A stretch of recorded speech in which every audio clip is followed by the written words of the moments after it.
Job chapter 41, King James Version.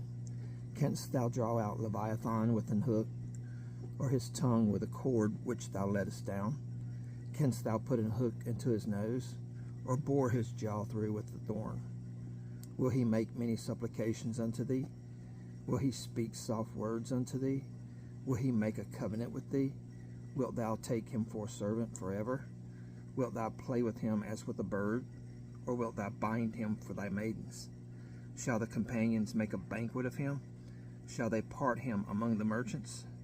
Canst thou fill his skin with barbed irons, or his head with fish spears?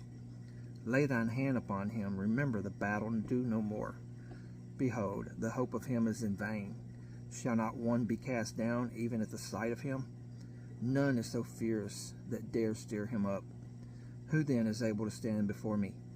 Who hath prevented me, that I should repay him? Whatsoever is under the whole heaven is mine. I will not conceal his parts, nor his power, nor his comely proportion. Who can discover the face of his garment, or who can come to him with his double bridle? Who can open the doors of his face? His teeth are terrible round about. His scales are his pride, shut up together as with a close seal.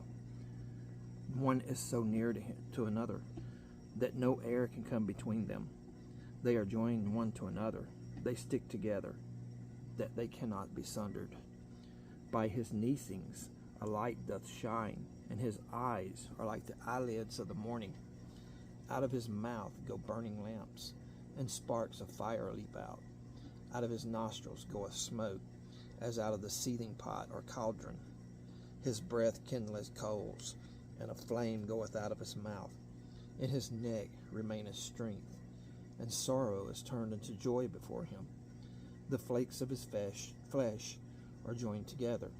They are firm in themselves, they cannot be moved. His heart is as firm as a stone, yea, as hard as a piece of the nether millstone. When he raiseth up himself, the mighty are afraid. By reason of breakings they purify themselves.